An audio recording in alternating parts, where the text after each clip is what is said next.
Welcome to another episode, actually a special episode of the Carpool Critics. My name is Nicholas. My name is Jessica.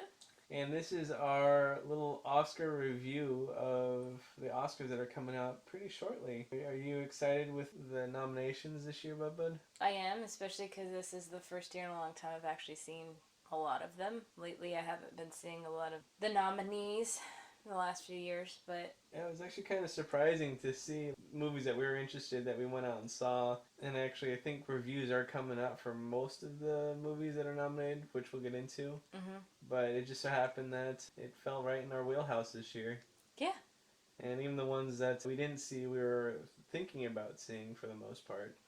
Yeah, we just didn't get around to seeing it because, life. Life happens. So we're just going to hop right into it. First one, which is an interesting choice for one of the 9 chosen, is Parasite. It's this Korean film, and it's about a family that infiltrates itself into a lower class Korean family that infiltrates itself into a higher class mansion, and just to try to integrate themselves into it and just take over that household. That's pretty much it. I only really saw the previews for it. I didn't really see much into it. The only thing I could say about it is this being the only foreign film in the top movies for this year, I would imagine that this is going to win Best Foreign Film, because how can you be one of the nominated? How can it be nominated for Best Foreign Film and not win if it's already for the Best Film? Yeah, I agree. I was like, well, is this the first time that a foreign film has been nominated for Best Picture? But then I remember Life is Beautiful. Yeah. And Life is Beautiful was an Italian movie. A very good but very, very depressing movie. Yeah. And I think it won Best Picture. I know it won Best Actor because the main guy, remember, he climbed over the seats when he won? Chairs, yeah. Which is on par with his character through the film, which I hadn't seen at the time. But looking back on it, I remember him walking on there and I was like, oh yeah, no, that's very much like his character. So I am curious to see what happens with Parasite, to see how well it does. Well, to be fair, I think it'll pick up all the foreign ones. Usually one of the, what's the word I'm looking for? Precursor, the prediction of how well it's doing is off of like the Golden Globes and the SAG Awards and everything. And I mean, it's winning the foreign ones, but it's not really winning like overwhelming winning like those ones. Those are going to other movies that we're going to talk about. Well, which one won the SAG Awards? 1917. It won Golden Globe. Huh? It won a Golden Globe. 1917 won a Golden Globe. Yeah, I thought it won also the SAG. Parasite won for ensemble cast. Okay. I didn't watch the SAGs, but I didn't either, but I think that's what it was. I'll check on that. But yeah, that should be an interesting film. I don't know, I probably won't see it, to be honest with you, but it has to be somewhat good if it's nominated, you would think. You would think. Let's move on to the next one. Or we're looking up SAGs. I'm looking up SAGs. It was Parasite. Parasite won. Overall? Taking top prize for Best Cast in a Motion Picture. Because I don't think they have Best Movie. I think the top prize is Ensemble Cast. Okay. So, yeah. So Parasite won. And it's called a precursor. Precursor. Precursor is the word you are looking for. Yeah. Yeah, so it looks like it's probably going to be between 1917 and Parasite. So it should be interesting to see who wins, but we'll talk about 1917 later. Right now, I'm going to talk about Little Women. Okay. It's a Louisa May Alcott novel, and it's about the March sisters through I believe she's the oldest sister, Jo March. She writes about the life of her and her sisters growing up, and how they all kind of had their own ambition and wants in life, and they weren't necessarily the same, but it still shows the strong connection that they had as sisters, and then even into their adult life. Also, the meeting of their family friend, Lori, who ends up marrying, I believe, Amy. I haven't actually seen the movie. Well, this version of the movie. I've seen the one from the 90s, which, I don't know if Nicholas is aware of this, but the guy who played Lori was Christian Bale. Shocker. Which is the reason why I saw it. But that one's a pretty decent one. It has, what's her name? She was in Beetlejuice. Winona Ryder? It has Winona Ryder, a Young, Kristen Dunst. I can't remember who else is in it, but Christian Bale's in it. Susan Sarandon. It's a pretty decent cast for the '90s one. But this one too is a pretty good cast because there's a lot of nominated people that are in this. Yeah, well, kind of interesting. I don't think she was nominated for Best Director, which kind of had a little controversy, but Greta Gerwig. yeah, Well, she was not. Wasn't she nominated for Lady Bird? Yeah, and Saoirse Ronan was also nominated for Lady Bird too. So, Yeah. so those. But she is. I'm pretty sure I butchered her name, but Saoirse Ronan. Miss Ronan. Yeah, I'm telling you, the Irish names are the ones that throw me off. But she was nominated for Best Actress, so I like her. I mean, I've liked her ever since I saw her in Atonement. So Yeah. I hope she wins, but I don't. Who else is she up against? I don't know, but this one also has Florence Pugh, Emma Watson, Eliza Scanlon, Laura Dern is in this one. Actually, I think Laura Dern's another one too. Oh, I think she's for the Marriage Story. Yeah, Laura Dern has shown up pretty well for this year's Oscars. Well, same with Scarlett Johansson, because I think Scarlett Johansson is there for The Marriage Story and Jojo Rabbit. Yeah. So there's a lot of Carryover. I was gonna say double dipping. That's true. But yeah, I'm very curious about these Oscars this year. Yeah, so Miss Ronan, Best Actress, and Florence Pugh, Best Supporting Actress, and no Greta Gerwig for Best Director. Next one is actually, since we brought up Marriage Story, let's go into Marriage Story. This one has Adam Driver and Scarlett Johansson. This is actually one of the Disruptor movies because it was actually produced and made by Netflix, and this is about the end of a marriage. Adam Driver is a screenwriter or a playwright for Broadway, and his wife is an actress, and she ends up leaving to go to LA to pursue her dreams, and they've just drifted apart, and sadly there's a little kid involved that's kind of splitting between the two. Actually, honestly, I have this on my list at the moment, but I haven't really gone and seen it, but I know Adam Driver and Scarlett Johansson are great actors, especially Adam Driver, who, it was in Girls and Star Wars, but one of the ones that I thought he stood out to me as taking it above and beyond to just like a certain niche, I guess, was when he played the brother in Logan Lucky. He was really good in that. I mean, he was also good in Black K Klansman too. So I liked him in Logan Lucky. He did a really good job without the arm, and yeah, it was pretty crazy. But I'd be interested to see how he comes across in this one. Also, he's been in other movies too that I've seen him in, but I just can't come to my mind at the moment. But he's really good, and eventually we'll see how this plays out. But being Netflix is being the disruptor, it might win a few technical and maybe acting ones, but I don't see it winning Best Picture in this one. Well, I know Mom and Dad saw it, and I don't know about Mom's take on it, but Dad was not a fan. I mean, everybody has their own opinion. Yeah. Moving on to the next one? Yep.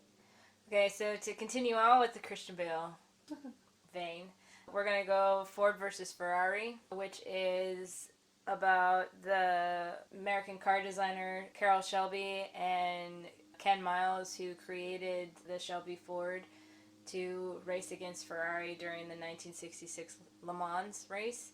Mm-hmm. And it just shows the two friendships that are between the two, with Matt Damon playing Carroll Shelby and Christian Bale playing Ken Miles, and the struggles that they had to go through with trying to work with a big company like Ford while also trying to beat what is classified as perfection, which is Ferrari.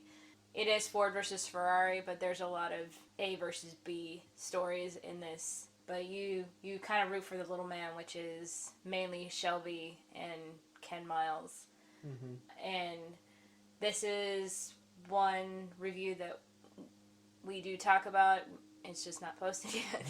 But if you want to know our first initial reactions, it will be posted. Now, after being a while since we've seen it, I actually found out that there's one scene in the film that I really enjoyed, and I didn't realize that it was a completely improvised scene, which was when Ken Miles wins that race, and he tells his son to hop in the car.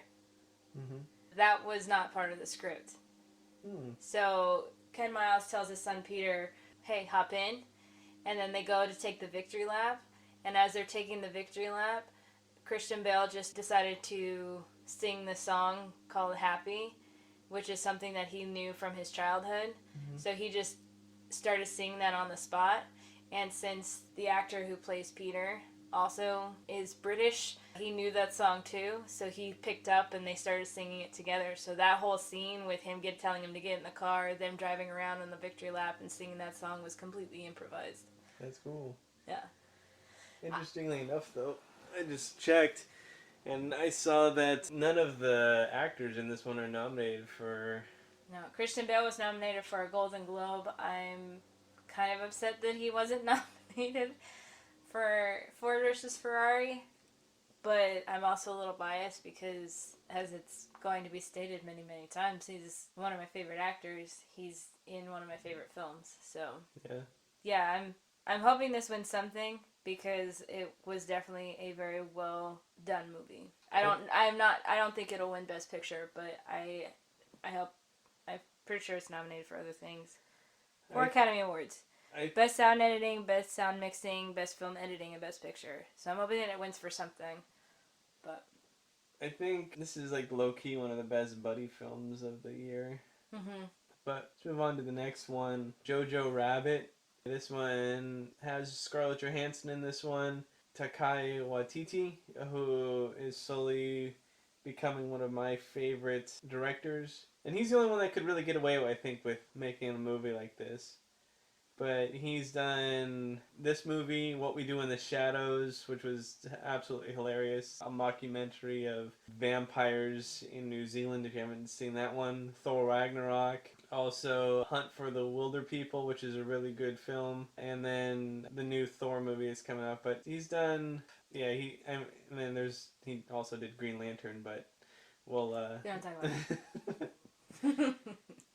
But this one has a lot of star power too, with Scarlett Johansson, Sam Rockwell, Stephen Merchant, Rebel Wilson. And the reason why he's only could get away with it is because he's just so out there and wild. None of it is going to be taken seriously about the Hitler Youth during World War II and how that influenced a complete generation.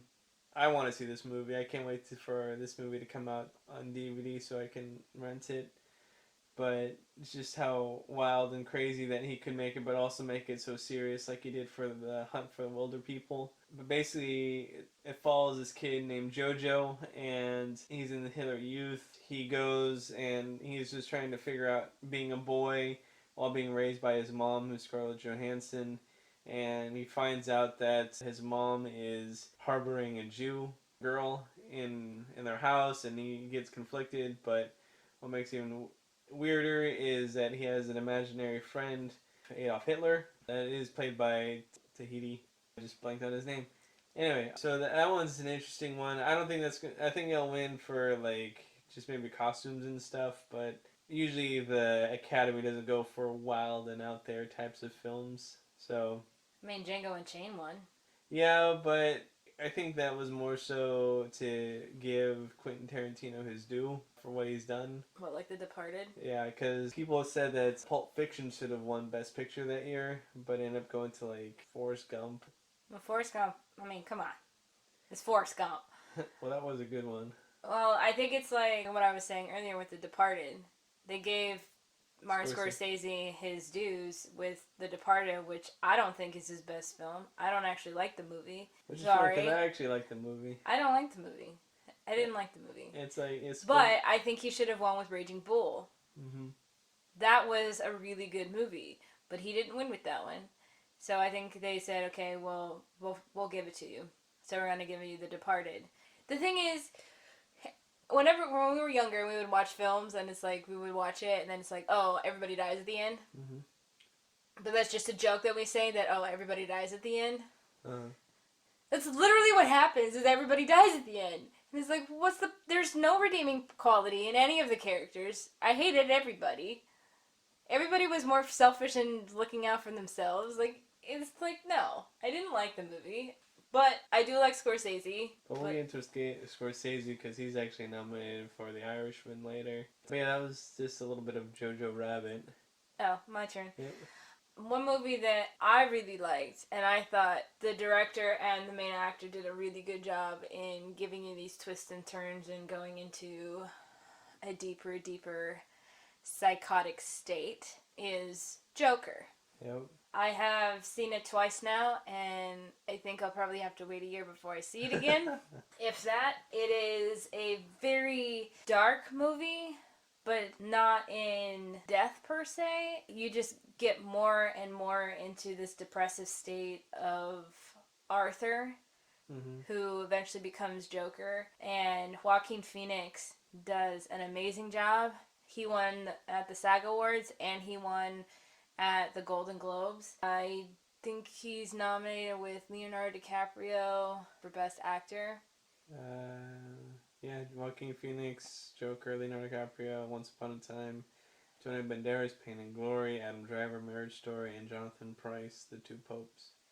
So they're all really great actors. I haven't seen The Two Popes, and I haven't seen Marriage Story or Pain and Glory, but I do know those other actors. But I think that it has to go to Joaquin Phoenix because he takes you down this really dark spiral of utter despair and psychotic break.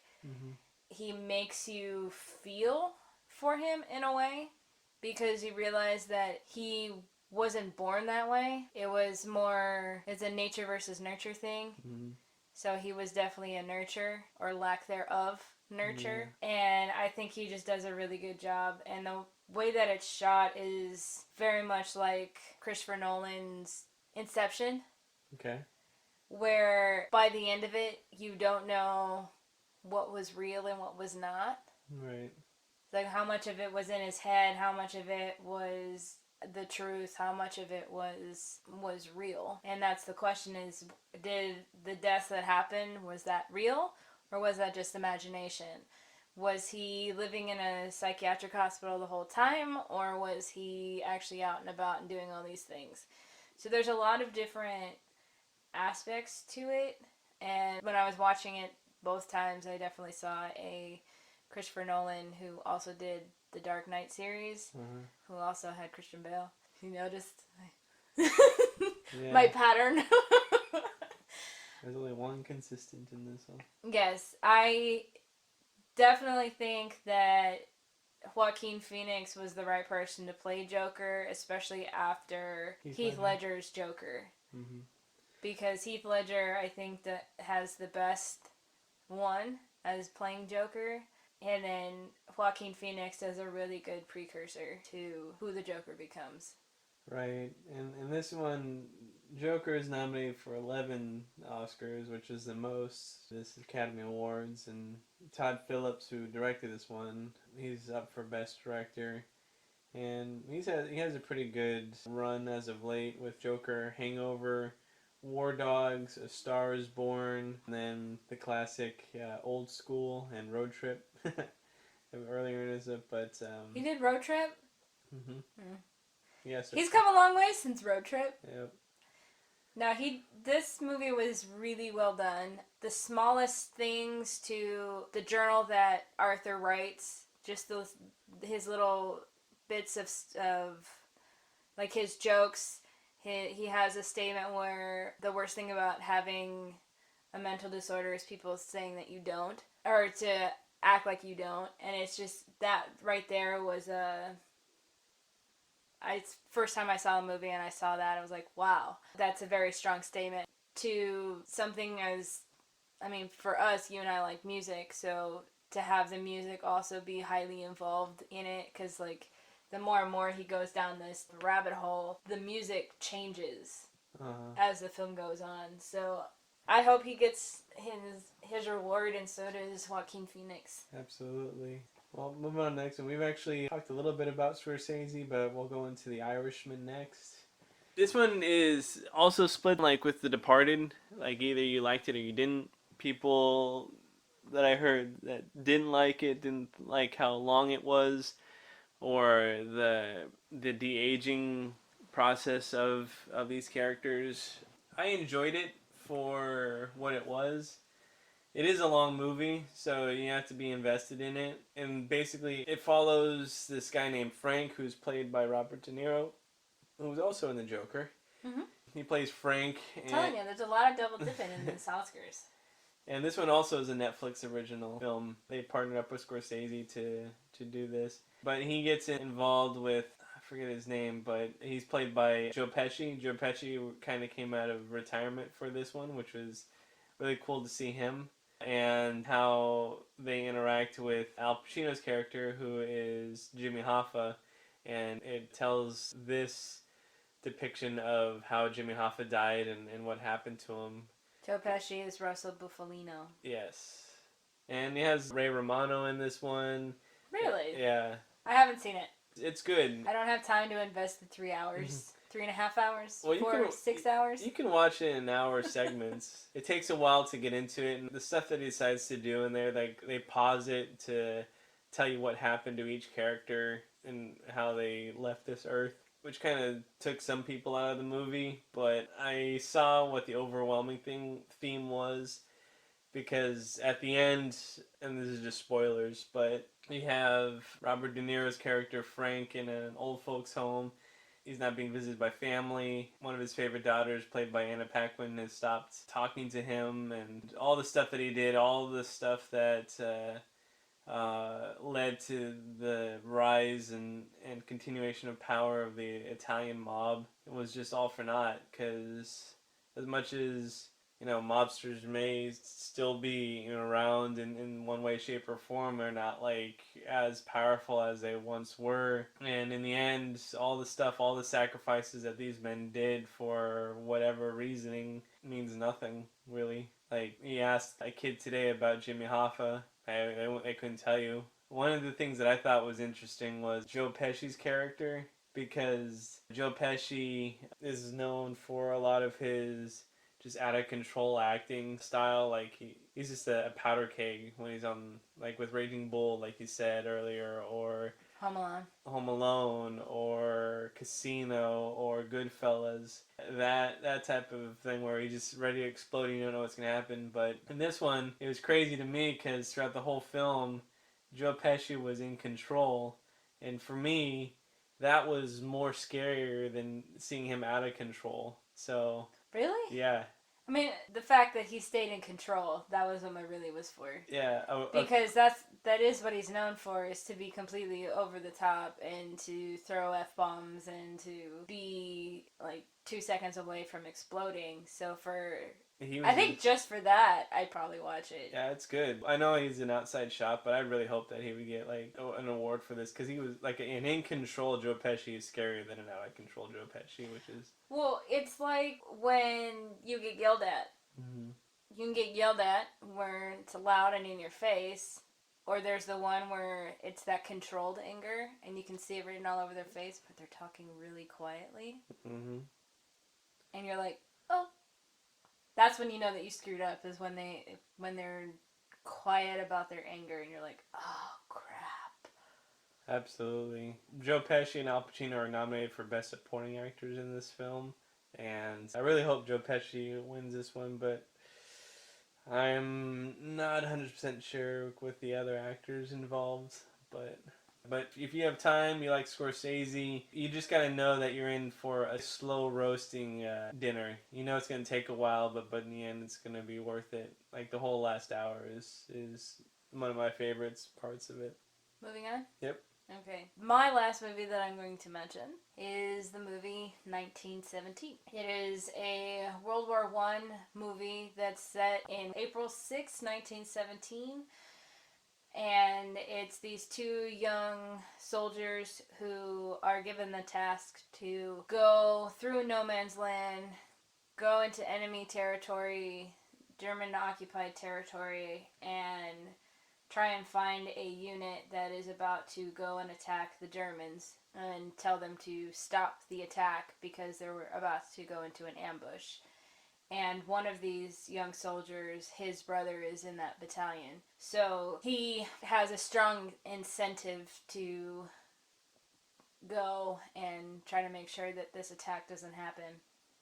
So they go with just these two young soldiers because less is more. Mm-hmm. And they can maneuver better with less people. So you follow these two soldiers as they journey from start to finish. And it is done in what's called a one-shot. So you are following them with no breaks in scenes. And if this doesn't win cinematography, then the Academy screwed up. Because the cinematography in 1917 is outstanding. And the way that they had to piece together these 7-minute, because they did 7-minute blocks of shooting, and they had to make sure that these 7-minute blocks went seamlessly from one to the other so that it actually looked like it was a one shot. And Birdman did a one shot, but they did a one shot in a theater. Mm-hmm. This is a one shot spanning over hundreds of miles, where they had to start through the trenches, go over no man's land, go into the German trenches, and so on and so forth. And you just are watching this, and you're kind of watching it like you're the third man. Mm-hmm. So the way that the camera goes is that's how you would watch it. That's how you as an observer would see it. So as you go up and over these dunes and everything, then you kind of move, and you have to see the field where you're going, and then you can go back and watch these two, I mean, pretty much boys as they go through it. I mean, you know me, I love war movies, and this is up there. It's not my favorite. Obviously not. Again, starring Christian Bale, man. Empire of the Sun, see it, great movie.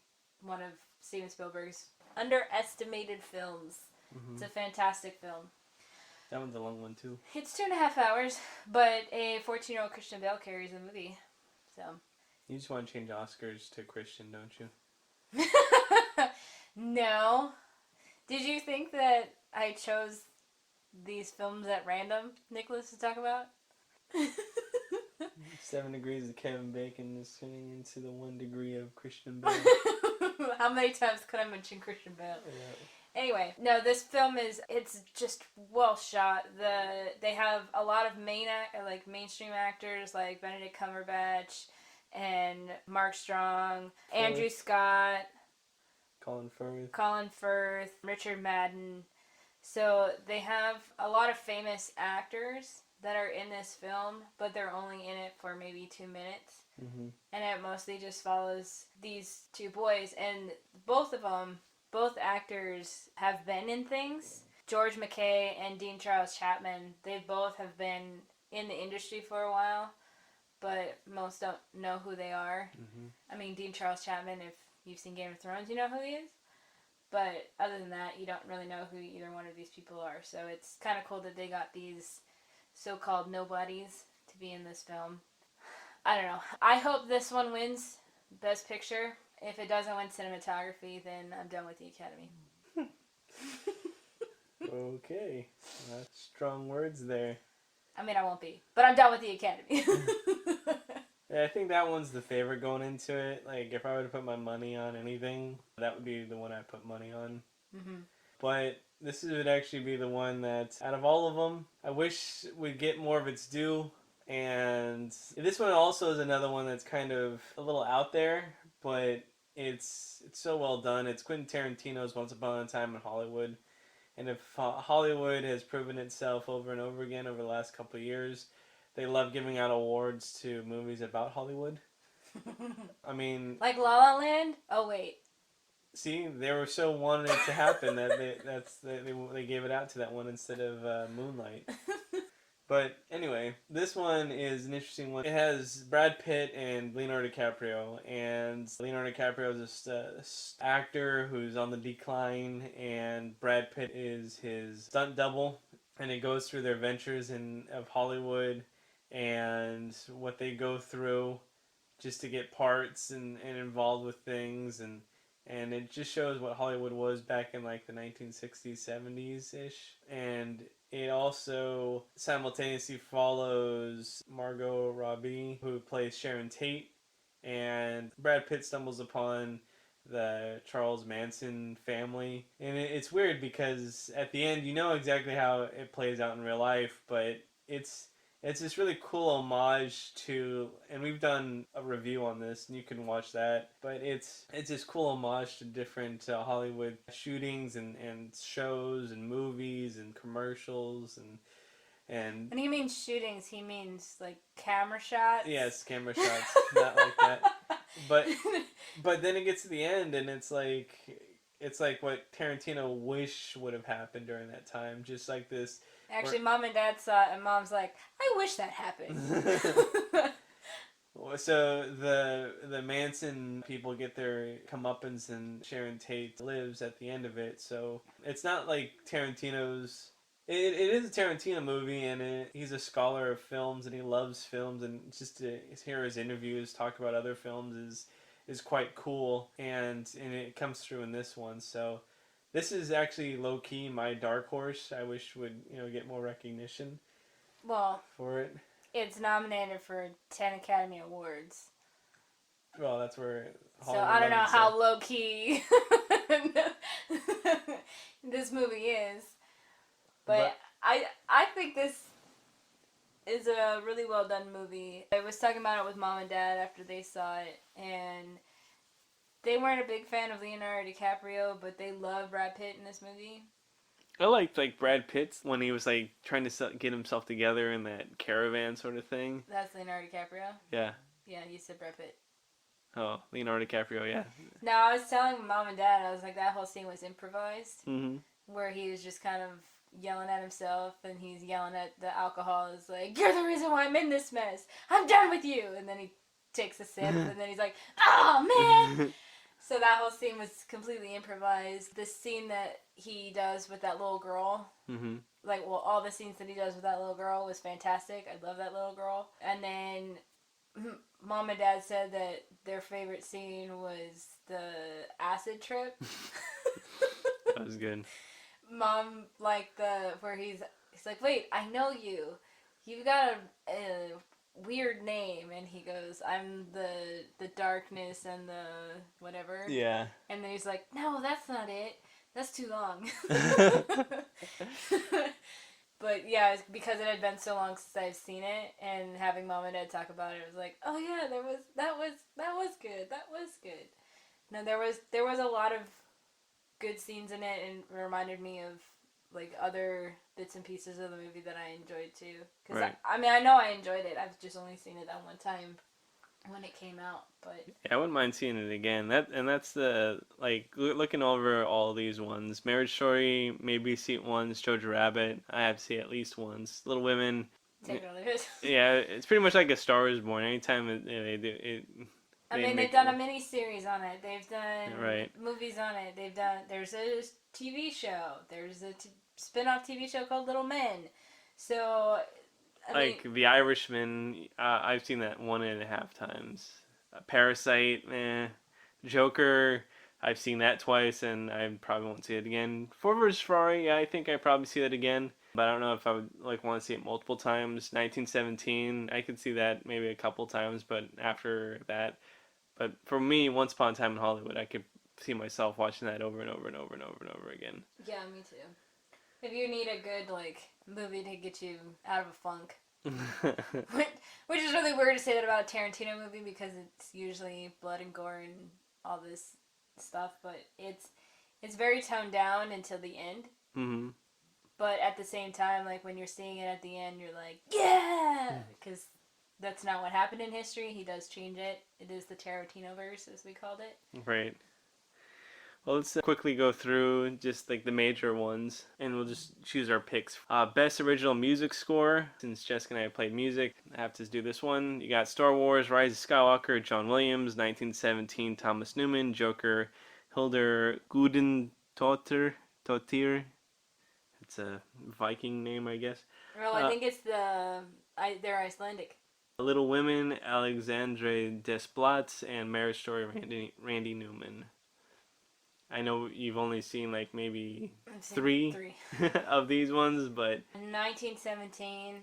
You're going with best music on that one? I want to say 1917 just because when he's running through the town and all the flares are going off and he's getting shot at, that whole scene with the drums and all that, and it's like that.